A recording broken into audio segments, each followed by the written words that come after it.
Muraho nk'ibisanzwe muri kumwe nanjye Hagenimana Fabien, nkaba nkunze kubaganirira kuri ino channel ibijyanye n'ubuhinzi ndetse n'ubworozi.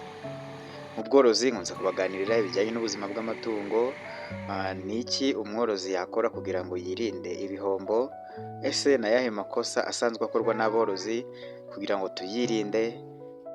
Nkaba mbagezaho ibiganiro bitandukanye ku bibazo byugarije aborozi, amahereza tayito zivuga kuko umuntu yahandoringa cyangwa se yahangana n'ikibazo cy'imihindagurikire y'ibiciro by'ibiryo by'amatungo. Nkaba nsanzwe mbereka uko umuntu yakoroshya cyangwa se ibiribwa yakora by'inyunganizi mu mihahire y'ibyo akora agaburira amatungo.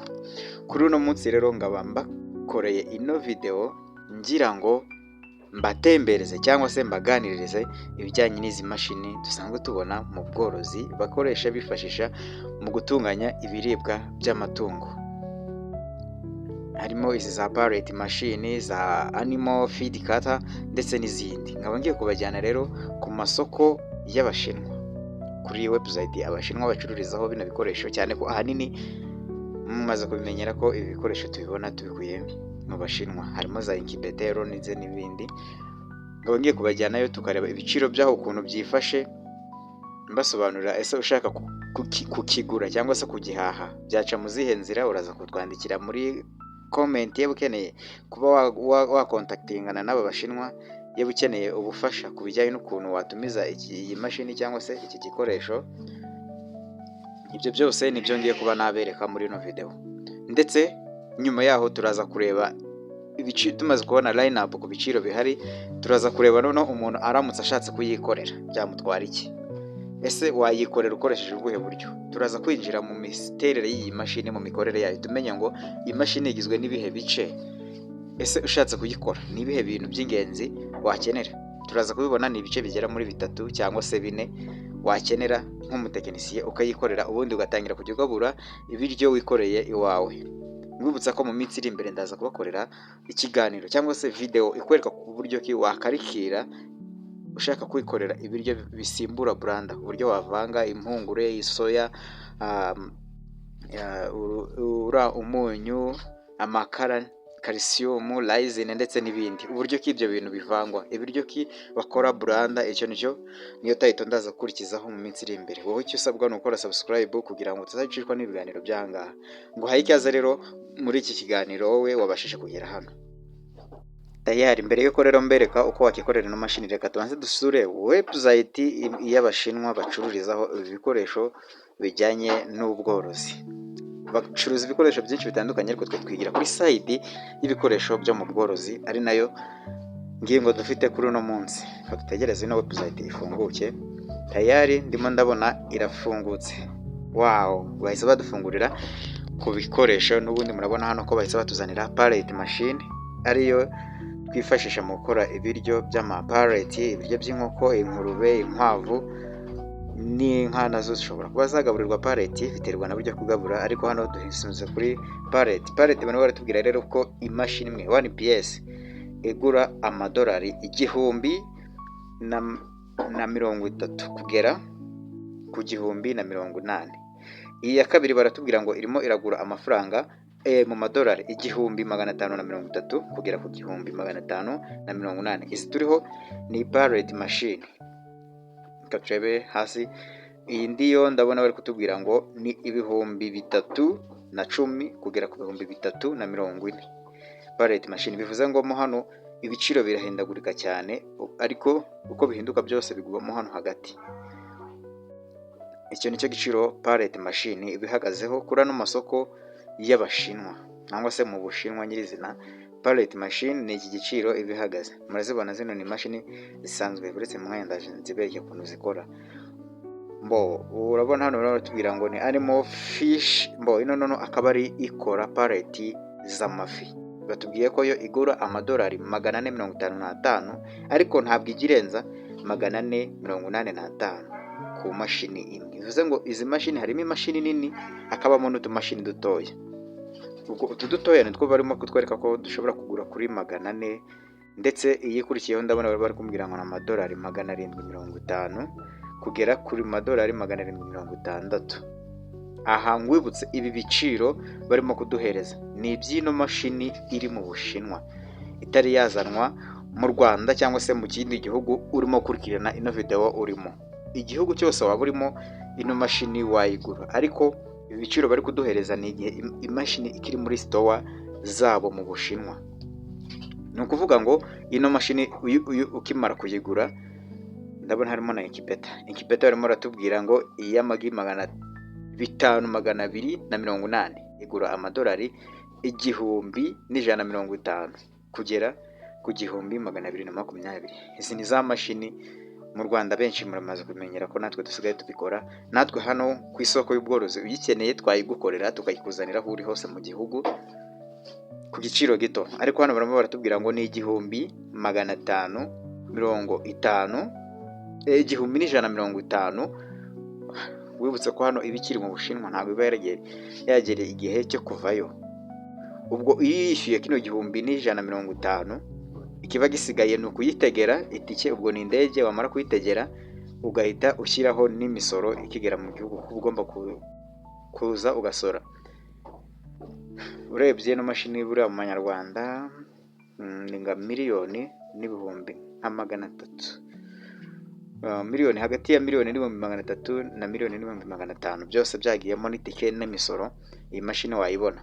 Yebo uyikeneye, ukeneye nko kuba wayigurira hano kuri online, watwandikira WhatsApp tukagufasha, tukakwereka step by step za buryo ki watumiza ikintu kuri ano masoko ya online market y'Abashinwa. Reka noneho turebe ko twabonaho ibindi bikoresho bitari no mashini ya pallet. Murabona ngiyi incubator nayo nanone barimo baratubwira ngo igura 2400. Ni incubator ariko ibifite n'umurasire. Ni incubator ifite n'umurasire wayo, barimo baratubwira ngo irarira amagi 5000. Iyi ni incubator ubu uzagura ntuzirwe ucomeka ku umuriro w'amashanyarazi, kuko iyo ubwayo bayifitiye umurasire yarangiza ukagira n'amabateri gawucaje. Uriya murasire ucaginga ukajya ukoresha umuriro w'izuba cyangwa se za ngufu z'izuba. Ngira ngo ibi bintu murabizi no mu Rwanda nibyo bintu twifuza kugeraho mu minsi iri imbere, ujye dukoresha imbaraga zino zisubiramo. Reka tukomeze turebe hano kuri ano masoko ni izihe zindi product bafite.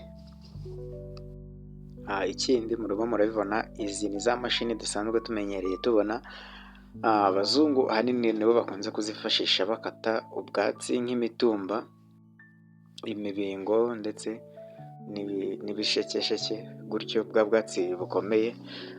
Ahanini usanga inkoko zitaburya, ariko nyuma yo kuba bukase bamaze kubutunganya, akenshi usanga n'inkoko zitangiye kuba zaburya. Ni ibintu bimenyerewe cyane ko inkoko zitajya zikunda kugaburirwa imitumba. Uriya imitumba kenshi tumenyeye ko tuyigaburira inka ndetse n'andi matungo, ariko reka nkwereke uko inkoko iyo ugiye gutegura umutumba uwutegura ute mu rwego rwo kugira ngo ugaburire ziriya nkoko ziwurye. Wifashishije ino mashini rero birakunda ko umutumba wawutunganya inkoko zikaba zawurya. Bikorwa gute rero? Iyi mashini ifite uburyo ki ushyiramo ubwatsi yarangiza ikaba yabukata. Reka turebe urugero kuri ino video bakoresheje hano kuri rino soko. Turebe video ubundi umutumba ziwukata gute. Urayibona rero imashini si ubwa mbere uyibonye. Abantu musanzwe mukurikira ibintu online, umutumba ushyiramo hano, imashini ikawukata. Murabibona hano ukuntu irimo ibikora.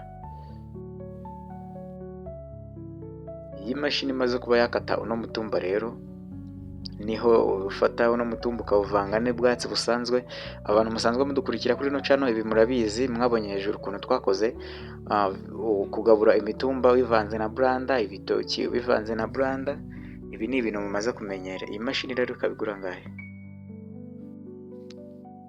Reka turebe ko dore ibiciro imashini baba baduhaye byigura. Ngigura amadolari 335 kugera kuri 420. Ibi biciro ndabona biri hasi rwose. Uramutse uyikeneye wayitumiza. Iki giciro si menshi rwose tugereranyije n'akazi zikora. Hakaba n'izisya ibigori n'ibindi bitandukanye. Izi murazibona zisya ibigori, zigasya soya, zisya mu buryo butandukanye. Mugiye kuba mwareba imashini yabyo ukuntu iba iteye, murayibona akenshi.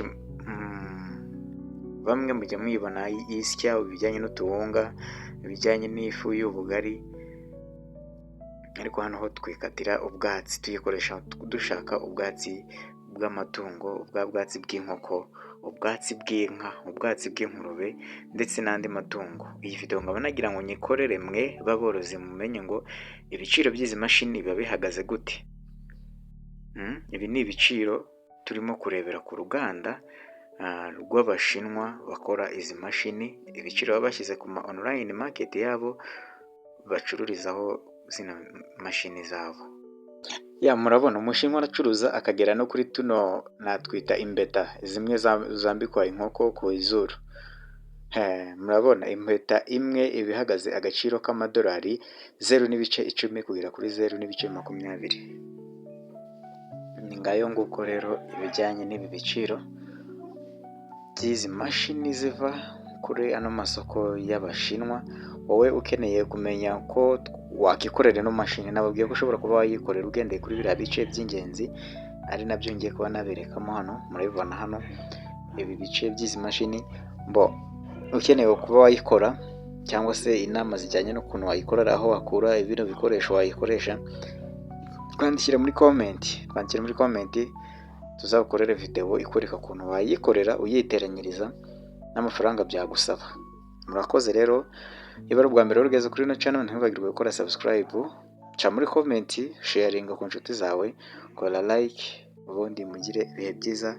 Ciao ciao, mwari kumwe nanjye Hagenimana Fabien, mugire ibihe byiza.